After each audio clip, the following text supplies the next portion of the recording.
Hola, muy buenas. Vamos a comenzar otro video de cálculo financiero. En esta oportunidad vamos a enfocarnos en el concepto de tasa. Es uno de los más importantes y tiene diversas aplicaciones. Bueno, vamos a iniciar, como es habitual, con un pequeño problema. Aquí vemos que se trata de una variación en el índice de precios al consumidor. En diciembre de 2020 era de 100 y en diciembre de 2021, un año después, 160. Y la pregunta es ¿cuál es la inflación anual? No hace falta saber mucho acá para darse cuenta de que es un 60%, pero lo que queremos es reflexionar un poquito en el concepto de la tasa. Así que vamos a plantear una pequeña ecuación. ¿Cómo pasamos de 100 a 160? Bueno, multiplicando por 1 más esa variación que estamos buscando calcular, ¿no? La variación de este índice de precio, o de esta variable. Haciendo un simple despeje, resulta que la tasa es 160 dividido 100 menos 1, y si no también la variación, que es 60 pesos, la variación en términos absolutos, dividido 100, ¿no? Esto arroja un 60%. Bueno, este planteo es para intentar generalizar, ¿no? Si tenemos una variación de una variable, es decir, el valor de la variable en el momento 0, que vamos a llamar x sub 0, y el valor de la variable en un momento posterior, x sub 1, entonces se puede simbolizar o generalizar la tasa como x sub 1 sobre x sub 0 menos 1, o bien la variación, ahí tenemos x sub 1 menos x sub 0, sobre x sub 0, ¿no? Es decir, la variación sobre el valor inicial de la variable. Y esto me va a mostrar el crecimiento que tiene la variable, o también puede ser un decrecimiento, ¿no? Es decir, crecimiento negativo. Por eso se suele definir tasa como una variación relativa. Bueno, este es un sencillo ejemplo para ver el concepto, pero queremos profundizar un poquito más en una cuestión que se desprende del concepto de tasa. Así que aquí teníamos entonces que la variación es del 60%, y vamos a hacernos otra pregunta, intentar hallar la inflación semestral promedio, es decir, cuál es la variación que sufre este índice en promedio en cada semestre para llegar a la variación anual del 60%. Uno se puede tentar a pensar, o la intuición por ahí sugiere, de que lo que habría que hacer es dividir esta tasa por 2, porque en el año hay 2 semestres, y entonces tendríamos que la inflación semestral es de un 30%. Vamos a verificar si esto es así. Vamos a hacer una tablita. Si arrancamos con un valor de 100 pesos, en este índice de precios, o en el valor de un bien cualquiera, al cabo del primer semestre, si la inflación fuera del 30% semestral, este índice de precio pasaría a ser de 130. Para el segundo semestre tenemos que arrancar con 130. Y ahora, si calculamos el 30% de 130, resulta ser que el índice de precio termina siendo de 169 al final del segundo semestre, o lo que es lo mismo al final del año. Esto, digamos que genera una inconsistencia, porque aquí la inflación terminaría siendo del 69% en el año. Y lo que nosotros tenemos como situación inicial, como dato, es un 60%. Entonces esto no se puede hacer así, no se puede proporcionar una tasa para calcular la subperiódica, digamos, intermedia, ¿no? O intrapolar, ¿no? Por eso vamos a poner con flúor acá de que no se pueden proporcionar las tasas, excepto, como vamos a ver ahora en un ejemplo, excepto las nominales. Son las únicas que se pueden proporcionar. Esto con flúor, ¿no? Bueno, Entonces, ¿cómo hacemos? Vamos a plantear una ecuación de nuevo. Queremos calcular una tasa, pero en este caso, semestral. Entonces, ¿qué tendría que pasar? Este 100 pesos inicial, por 1 más la tasa, me va a dar el valor del índice de precios al final del primer semestre. Y ese valor, ahora lo vamos a nuevamente a multiplicar por 1 más la tasa, para hallar el valor al final del segundo semestre, 160. Así es como, esa es la condición que tendría que cumplir la tasa que estamos buscando, ¿no? Si intentamos despejar esto, podemos hacer potencia de igual base, 1 más i, quedaría 1 más i al cuadrado, y pasamos 100 del primer miembro de la igualdad al segundo, y quedaría 1.60, ¿no? Que ahora resulta ser bastante fácil. La tasa es la raíz cuadrada de 1,60 menos 1, que me da un 26,49%. De nuevo, vamos a intentar verificar este hecho, a ver si es así. Y en efecto, si hacemos la tablita, tendríamos que 100 pesos cuando empieza el primer semestre, al finalizar el primer semestre 126,49 con esta tasa semestral que calculamos recién. Empezamos el segundo semestre con ese valor de índice de precios, y ahora tenemos 160 efectivamente cuando termina el año o el segundo semestre. ¿Mm? En otras palabras, lo que no podemos hacer es calcular un promedio aritmético cuando estamos intentando hallar una tasa superiórica intermedia, pero sí podemos calcular un promedio geométrico, que es lo que estamos haciendo acá, ¿no?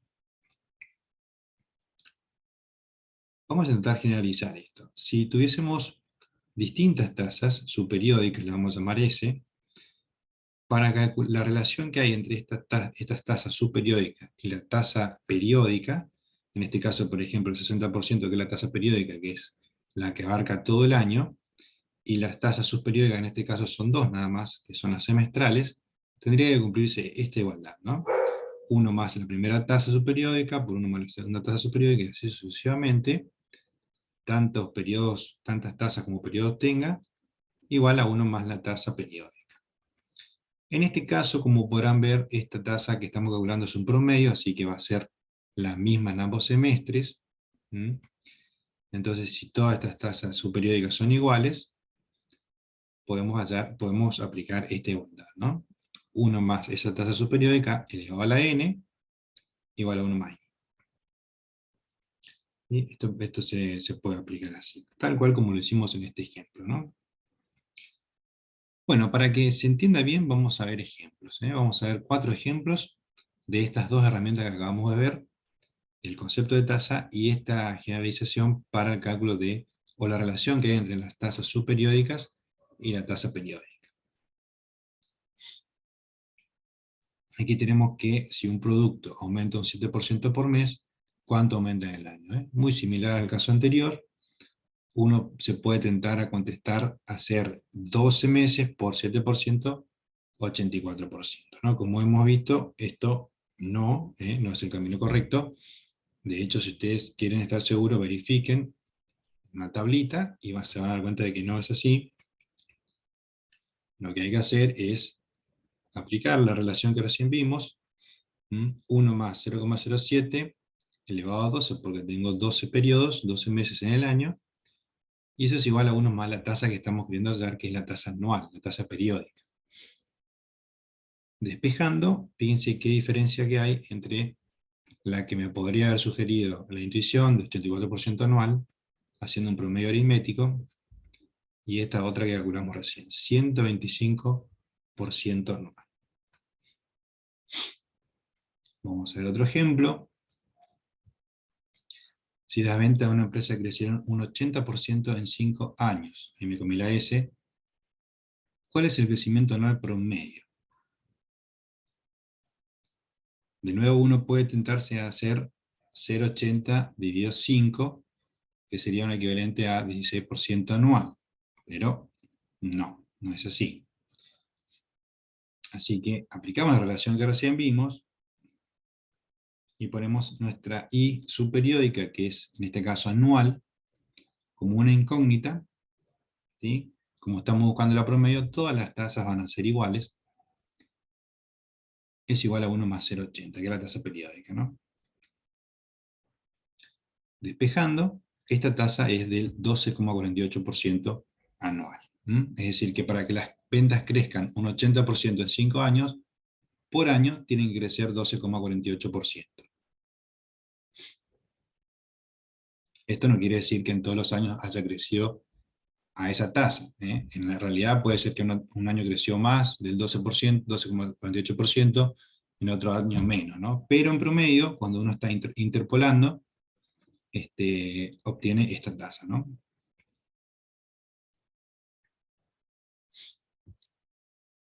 Fíjense una inversión rinde un 30% en un trimestre, el primer mes arroja un rendimiento del 10%, y el segundo mes del 7%.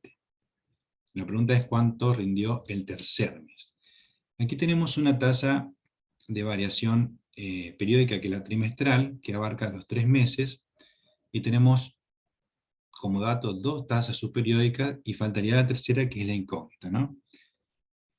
De vuelta acá uno podría pensar en querer hacer 30 menos 10 menos 7, un cálculo aritmético. No es así, este cálculo es incorrecto. Entonces hacemos, aquí podemos suponer el capital de $1, me rinde un 10% el primer mes, así que sería por 1 más esa tasa. Después que termine el primer mes, ahora va a rendir un 7%, y finalmente por 1 más i, que es la tasa que estoy buscando. ¿Sí? O 1 más s si quieren, porque su periódica es igual, ¿no? 1 más esa tasa periódica, igual a 1 más 0,30, que es la tasa del trimestre. Despejando, está ahí que es su periódica, tendría que ser el 10,45. Se puede verificar este hecho para estar más tranquilos. Bueno, un ejemplo más. Le da un plazo fijo. Esta es una operatoria muy habitual en la realidad. Fíjense, acá la institución paga un 48% para una colocación de 30 días. Me pregunta cuál es el rendimiento anual.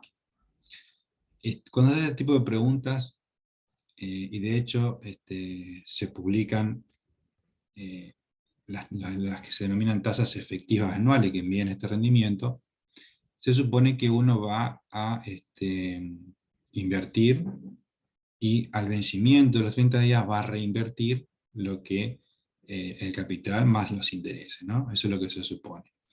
Esto es algo que después vamos a ver desde un régimen financiero específico, pero no es tan importante esto ahora, pero es lo que se supone, ¿no? Uno podría pensar que es 48%, que es lo que me está diciendo la tasa nominal anual, pero no es así. Por eso esta tasa que se dice nominal, sí, justamente se le llama así porque es solamente de nombre. Esta tasa no es realmente una tasa porque no encaja con la definición que vimos, que no mide una variación, sino que es simplemente una variable que se acuerda en la operación para calcular la tasa que se va a aplicar en cada periodo, en este caso de 30 días.